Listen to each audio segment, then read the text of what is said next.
बाल बधू। रामपुर गांव के किसान दीनाराम ने अपनी बेटी सुगना की शादी 5 साल की उम्र में ही कर दी और 10 साल की उम्र होते होते सुगना के पति की मौत हो गई। सुगना ने कभी अपने पति का चेहरा तक नहीं देखा था, लेकिन समाज और गांव वालों की तरफ से उसे विधवा का दर्जा दे दिया गया। इस उम्र में सुगना बच्चों की तरह खेलती कूदती, उसे तो विधवा शब्द का मतलब तक नहीं पता था। एक दिन सुगना के सास ससुर दीनाराम के घर आते हैं। हमारी बहू अब 10 साल की हो गई है, इसे हम अपने साथ लेकर जाएंगे। अरे लेकिन मेरी बेटी आपके घर जाकर क्या करेगी? वो तो बहुत छोटी है और वैसे भी आपका बेटा तो अब इस दुनिया में नहीं रहा। उसका आपके साथ रहने का क्या मतलब है? क्या हुआ अगर हमारा बेटा इस दुनिया से चला गया? इस लड़की से उसकी शादी हुई थी और अब इसे हमारे साथ हमारे घर पर ही रहना होगा, सारा काम संभालना होगा। नहीं नहीं, ये बिल्कुल गलत है, ऐसा नहीं हो सकता। अरे कैसे नहीं हो सकता? यही हमारे गांव का रिवाज है और अगर तुमने हमारी बात नहीं मानी तो हम पंचायत बिठाएंगे। मैं आपकी बात मानने को तैयार नहीं हूँ। अब तो इसका फैसला पंचायत में ही होगा। दीनाराम, तुम्हारी बेटी सुगना इनके घर की बहू है और इस नाते उसको इनके साथ जाना चाहिए। सरपंच साहब, ये आप क्या कह रहे हैं? मेरी बेटी अभी सिर्फ 10 साल की है, बचपना है उसमें, इन सारी चीजों की उसमें समझ भी नहीं है। सरपंच साहब, दीनाराम हमारी बात सुनने को तैयार ही नहीं है। अब आप ही बताइए, बेटा तो हमारा मर गया, क्या बहू को भी हम अपने साथ ना रखें? दीनानाथ, तुम्हें पंचायत की बात माननी ही होगी। माफ कीजिए सरपंच साहब, लेकिन मैं ये आपकी बात मानने को तैयार नहीं हूँ। ठीक है, अगर तुम पंचायत की बात नहीं मानोगे तो तुम्हें दंड मिलेगा। तुम्हें ये गांव छोड़कर जाना होगा। दीनाराम अपनी 10 साल की बेटी सुगना को लेकर गांव छोड़कर चला जाता है। गांव में कोई नहीं जानता कि दीनाराम अपनी बेटी को लेकर आखिर गया कहाँ। कुछ सालों के बाद सरपंच का पोता दिलीप शहर से पढ़ाई करके गांव वापस लौट आता है। अब वो एक बहुत बड़ा डॉक्टर बन गया था।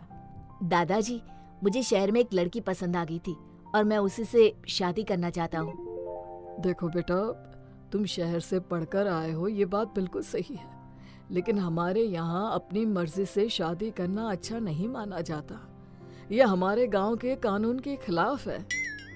लेकिन दादाजी, वो लड़की भी मेरी तरह बहुत बड़ी डॉक्टर है। इतनी कम उम्र में उसने बहुत पैसा और नाम कमाया है। नहीं नहीं, चाहे वो कितनी भी बड़ी डॉक्टर हो, हमारे घर की बहू नहीं बन सकती। मेरी माँ मुझे इस बात के लिए कभी मना नहीं करेगी दादाजी। अगर आप मुझे इस बात की परमिशन नहीं देंगे तो मैं अपनी माँ से बात करूंगा। अरे वो क्या तुम्हें परमिशन देगी? वो तो खुद विधवा है। उसका काम सिर्फ घर में काम करना है, इससे ज्यादा कुछ नहीं। घर के सारे फैसले मैं ही लेता हूँ। दिलीप अपनी माँ जमुना के पास जाता है। माँ, मैं एक लड़की को बहुत पसंद करता हूँ और उससे शादी करना चाहता हूँ। आप मेरी मदद कर दो ना। देख बेटा, 15 साल की थी जब तुम्हारे पापा से शादी करके इस घर में आई थी। 18 साल की उम्र में तुम हो गए और उसके बाद तुम्हारे पापा इस दुनिया को छोड़कर चले गए। तब से लेकर आज तक इस घर में सिर्फ नौकरानी की तरह काम करती आई हूँ। लेकिन उससे क्या फर्क पड़ता है माँ? आप मेरी माँ हो, मेरी जिंदगी के फैसले लेने का हक आपको है। तुम जानते हो बेटा, इस गांव के लोगों की सोच कैसी है। यहाँ पर लड़की के विधवा हो जाने पर उसकी जिंदगी को नरक बना देते हैं ये लोग। और मैं तो वैसे भी कम उम्र में विधवा हो गई थी। लेकिन माँ, इसमें आपकी कोई गलती थोड़ी ना है। जहाँ तक मुझे याद है, पापा किसी बीमारी की वजह से चले गए थे ना। लेकिन तुम्हारे दादाजी और पूरा गांव तुम्हारे पापा की मौत की वजह मुझे समझते हैं। उन्हें लगता है कि मैं तुम्हारे पापा को खा गई। कितनी गलत सोच है इस गांव की। आप बताइए माँ, मैं क्या करूं? देखो बेटा, तुम्हारे दादाजी और ये गांव वाले कभी तुम्हें उस लड़की से शादी करने की इजाजत नहीं देंगे। तुम उस लड़की से चुपचाप शादी कर लो और फिर उसे घर ले आना। कुछ दिनों बाद दिलीप शहर की उस लड़की सोनाली से शादी करके उसे घर ले आता है। ये देखकर सरपंच को गुस्सा आ जाता है। मैंने तुम्हें लव मैरिज करने से मना किया था दिलीप। हमारी गांव वालों के सामने क्या इज्जत रह जाएगी। लेकिन मैं और दिलीप एक दूसरे को पसंद करते हैं, इस बात से आपको क्या परेशानी है? है लड़की, तुम डॉक्टर हो, इसका मतलब ये नहीं कि मुझे जवाब दोगी। चुपचाप इस घर से निकल जाओ वरना अच्छा नहीं होगा। दादाजी, हम इस घर से निकलने के लिए नहीं आए। हम दोनों मिलकर इस गांव में एक हॉस्पिटल खोलेंगे और साथ ही यहाँ के लोगों की सोच को भी बदलने की कोशिश करेंगे। और हाँ, आज से माँ भी हमारे साथ ही रहेगी।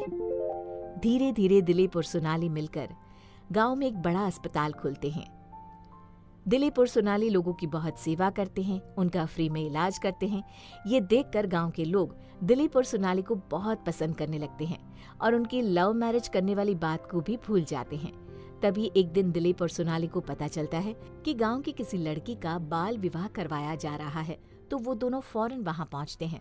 ये क्या कर रहे हैं आप लोग?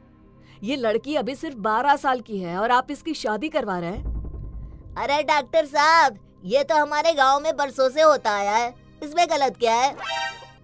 सब कुछ गलत ही तो है।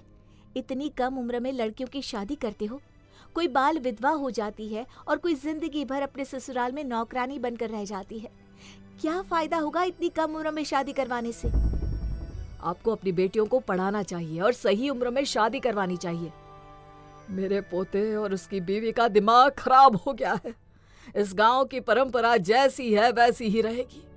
और क्या सबूत है तुम्हारे पास कि लड़कियों के साथ ऐसा कुछ होता है? तभी वहां पर एक बुजुर्ग आदमी आता है।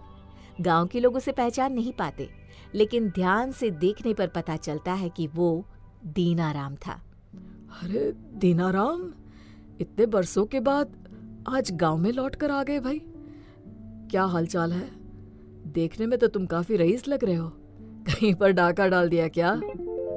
डाका नहीं डाला, ये मेरे पापा हैं और मैं सुगना हूँ। शहर में जाकर मैंने अपना नाम बदल दिया था क्योंकि मुझे वहाँ के कॉलेज में पढ़ाई करनी थी और ये नाम वहाँ के माहौल के हिसाब से सही नहीं था। क्या तुम दीनाराम की बेटी सुगना हो, जो बाल विधवा हो गई थी और जिसे गांव से निकाल दिया गया था? हाँ पापा, ये वही सुगना है, लेकिन अब डॉक्टर सोनाली। देखा आप लोगों ने किस तरह मेरी जिंदगी बर्बाद हो गई। वो तो मेरे पापा ने समझदारी से काम लिया और मुझे पढ़ा लिखा कर काबिल बना दिया, वरना मैं भी किसी के घर की नौकरानी बनकर रह गई होती, जिस तरह से सरपंच जी ने अपनी बहू को बना कर रखा है। अब तो आप लोगों को समझ में आ गया ना? आज से इस गांव में किसी भी लड़की का बाल विवाह नहीं होगा। हम सब मिलकर ये कसम खाते हैं।